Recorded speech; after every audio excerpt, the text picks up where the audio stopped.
Assalamualaikum warahmatullahi wabarakatuh. Halo adik-adik sekalian, selamat datang di channel Papa Farah Bercerita. Yuk ikut perjalanan cerita Nabi kita Muhammad Sallallahu Alaihi Wasallam. Alhamdulillah kita telah beranjak ke buku ketiga adik-adik tersayang. Di buku ketiga ini kita akan mendengar kisah Nabi Muhammad Sallallahu Alaihi Wasallam menjadi Rasul. Mungkin air mata kalian akan mengalir. Betapa tidak, kalian akan menemukan banyak kaum muslimin yang disiksa hanya karena mereka beriman kepada Allah Subhanahu wa Ta'ala. Begitu diangkat menjadi Rasul, kehidupan Muhammad SAW yang penuh ketenangan berubah drastis menjadi penuh dengan perjuangan membela Islam. Beliau juga menahan semua caci dan siksa yang ditimpakan kepadanya dengan begitu tabah.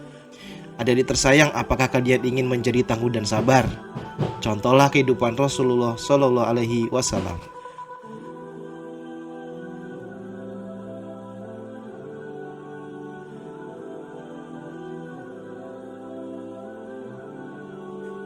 Abu Bakar bin Abdul Quhafa dari kabilah Bani Taim adalah teman akrab Rasulullah SAW. Sejak zaman sebelum Islam, Rasulullah SAW amat menyukai sahabatnya itu karena Abu Bakar adalah orang bersih, jujur, dan dapat dipercaya. Suatu hari Abu Bakar mendengar desas-desus tentang Rasulullah SAW. Beliau segera keluar mencari sahabatnya itu. Ketika mereka bertemu, Abu Bakar bertanya kepada Rasulullah SAW, "Wahai Abu Qasim," salah satu panggilan Rasulullah SAW, "ada apa denganmu? Kini engkau tidak lagi terlihat di majelis kaummu dan kudengar orang-orang menuduh bahwa engkau telah berkata buruk tentang nenek moyangmu, dan masih banyak lagi yang mereka katakan. Sesungguhnya aku adalah utusan Allah," sabda Rasulullah SAW.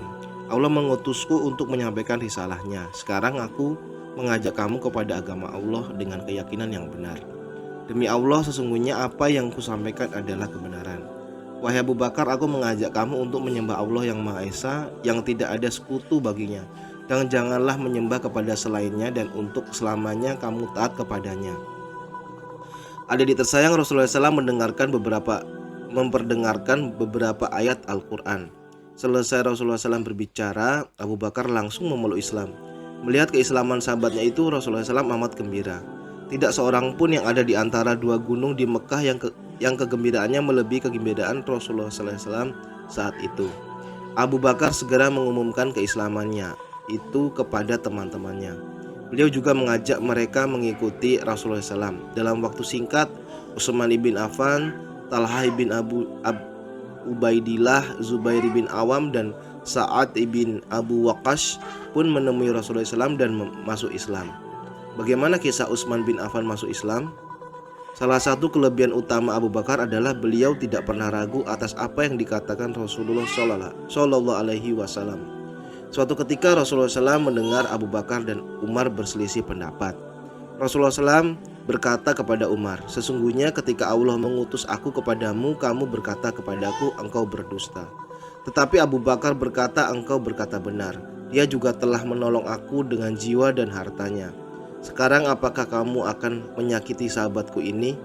Rasulullah SAW mengucapkan itu 2 kali, dan sejak itu tidak seorang pun berani menyakiti Abu Bakar.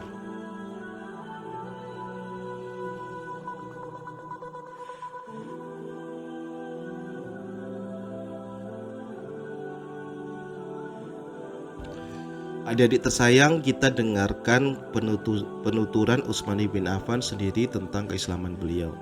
"Aku datang kepada bibiku yang bernama Urwah binti Abdul Muthalib untuk melayatnya karena ia sakit. Tidak lama kemudian Rasulullah SAW datang ke tempat itu dan aku perhatikan beliau. Waktu itu tampak jelas olehku kebesarannya. Beliau pun menghampiriku dan berkata, 'Wahai Utsman, mengapa engkau memerhatikan aku begitu rupa?' Aku menjawab, 'Aku merasa kagum terhadap engkau dan terhadap kedudukan engkau di antara kami. Aku juga kagum terhadap apa yang sedang dibicarakan oleh orang-orang yang mengenai dirimu.' Kemudian Utsman melanjutkan, kemudian Rasulullah mengucapkan kalimat, 'La ilaha illallah.' Demi Allah, mendengar kalimat itu aku langsung bergetar. Kemudian Rasulullah SAW membacakan ayat, 'Dan di langit terdapat sebab-sebab rezekimu dan apa yang dijanjikan kepadamu. Maka demi Tuhan langit dan bumi, sungguh apa yang dijanjikan itu pasti terjadi seperti apa yang kamu ucapkan.' Surat Az-Zariyat ayat 22-23.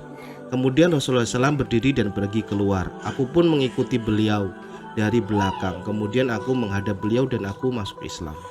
Bagaimanakah keadaan kaum muslimin yang mula-mula masuk Islam saat itu? Ketika menjadi khalifah, jasa terbesar Utsman bin Affan adalah mengumpulkan ayat-ayat Al-Quran menjadi satu kitab yang disebut Mushaf Utsmani. Kitab ini mengacu pada naskah Al-Quran yang ada di tangan seorang istri Nabi, Bunda Hafsah. Kitab ini disusun dengan sangat cermat oleh Zaid ibn Sabit dibantu 3 orang sahabat yang lain. Mushaf Utsmani kemudian diperbanyak sehingga kaum muslimin di seluruh penjuru dunia dapat membaca Al-Quran yang sama persis penulisannya.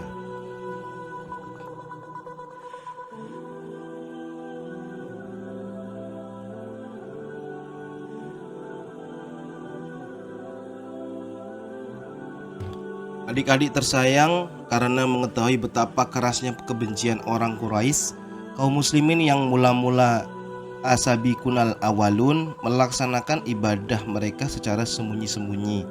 Jika hendak salat, mereka pergi ke celah-celah gunung di Mekah. Keadaan ini berlangsung selama 3 tahun berturut-turut. Sementara itu, sedikit demi sedikit Islam semakin meluas. Firman Allah yang turun satu demi satu semakin memperkuat keyakinan kaum muslimin. Adik-adik tersayang, ada satu hal yang membuat dakwah Islam berkembang, yaitu keteladanan Rasulullah SAW yang beliau contohkan dengan sangat baik. Bayangkan saja, beliau adalah orang yang penuh bakti dan penuh kasih sayang.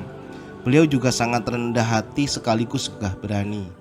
Tutur kata beliau lembut dan selalu berlaku adil. Hak setiap orang pasti ditunaikan sebagaimana mestinya. Perlakuan Rasulullah SAW terhadap orang-orang yang lemah, yang piatu, orang sengsara, dan orang miskin adalah perlakuan yang penuh kasih, lemah lembut, dan mesra. Pada malam hari beliau tidak cepat tertidur. Beliau bertahajud dan membaca wahyu yang disampaikan Allah kepadanya. Beliau selalu merenung tentang nasib umatnya. Beliau juga merenungkan betapa luar biasanya penciptaan langit, bumi, dan segala isinya. Seluruh permohonannya dihadapkan kepada Allah. Hal seperti itu membuat orang-orang yang sudah beriman semakin bertambah cintanya kepada Islam dan semakin kukuh keimanannya. Mereka sudah berketepatan hati meninggalkan sesembahan nenek moyang mereka dan tidak takut siksaan orang-orang kafir yang membenci. Kalau orang lain telah Rasulullah SAW dakwahi, bagaimana dengan keluarga beliau? Apakah beliau juga berdakwah kepada paman-paman beliau yang sebagaimana merupakan para pembesar Quraisy yang disegani? Apa yang mereka lakukan ketika mereka tahu bahwa Rasulullah SAW mengajak meninggalkan sesembahan berhala yang telah begitu lama diwariskan oleh nenek moyang mereka? Penduduk Mekah tidak hirau meski ajaran Rasulullah SAW meluas dengan cepat. Penduduk Mekah masih berhati-hati dan tidak terlalu hirau. Mereka juga menduga ajakan Rasulullah SAW akan hilang dengan sendirinya dan orang akan kembali menyembah kepercayaan nenek moyang mereka. Yang akhirnya menang pasti Hubal, Lata, dan Uzza. Pikir mereka, tidak sadar bahwa keimanan murni yang diajarkan Rasulullah SAW tidak dapat dikalahkan.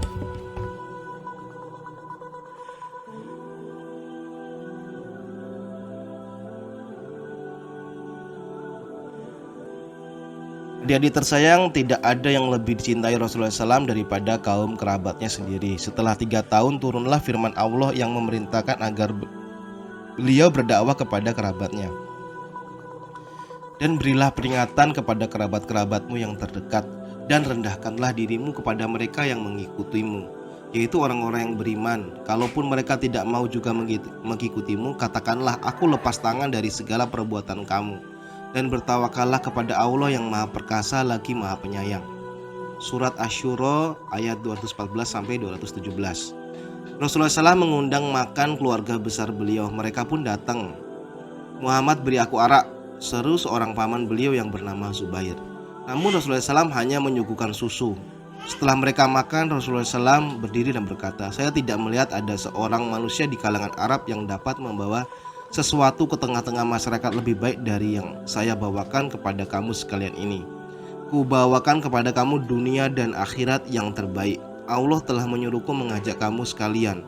Siapa di antara kamu yang mau mendukungku?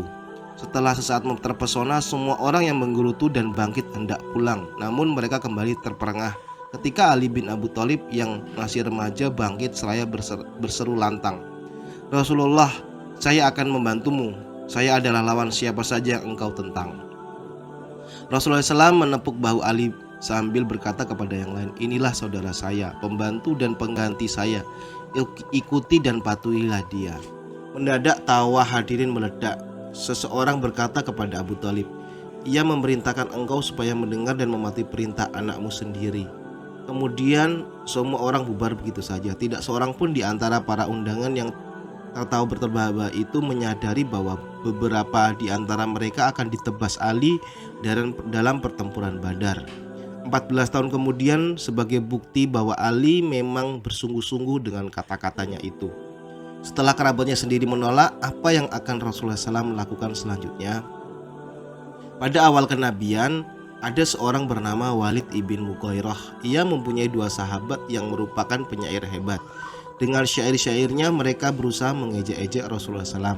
Dengan syair, Walid mempengaruhi orang banyak seperti menggunakan koran, televisi, dan radio lainnya pada zaman sekarang.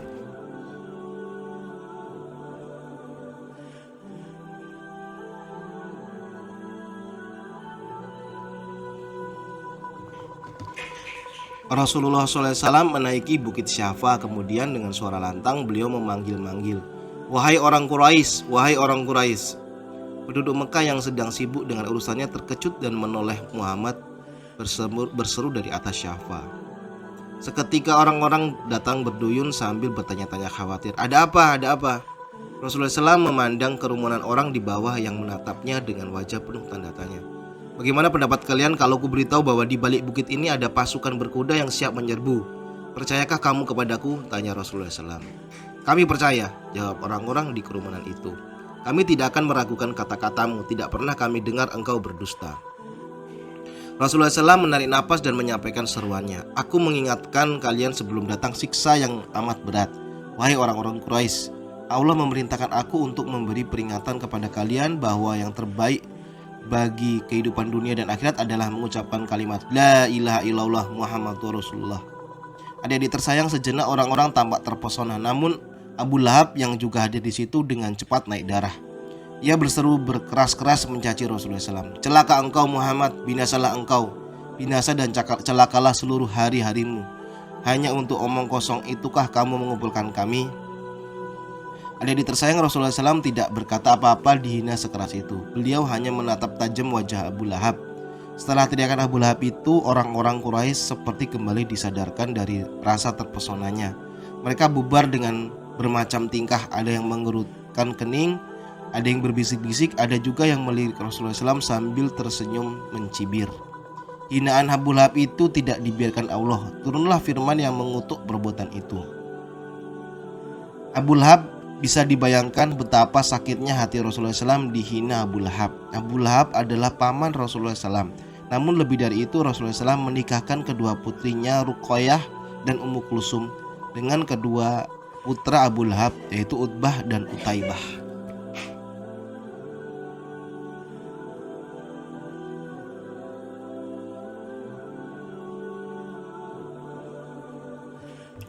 Adik-adik tersayang, firman Allah yang turun mengenai Abu Lahab adalah, "Binasalah kedua tangan Abu Lahab dan benar-benar binasa dia.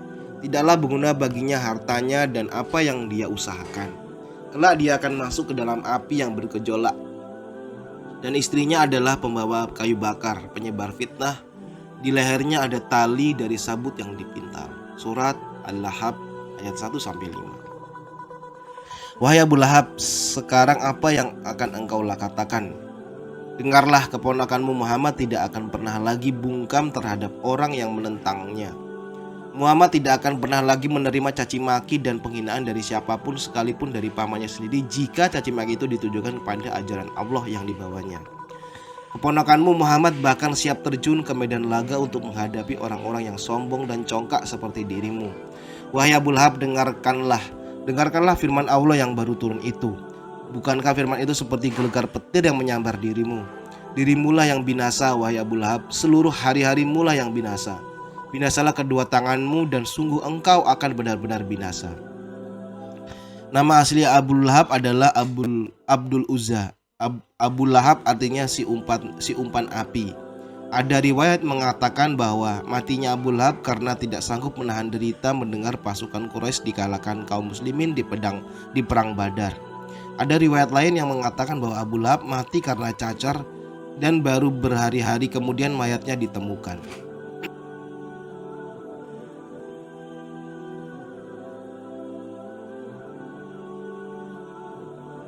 Terima kasih untuk adik-adik pendengar sekalian. Jangan lupa like, subscribe, dan share ya, biar semua kebaikan tersebar. Papa Farah undur diri dulu nih.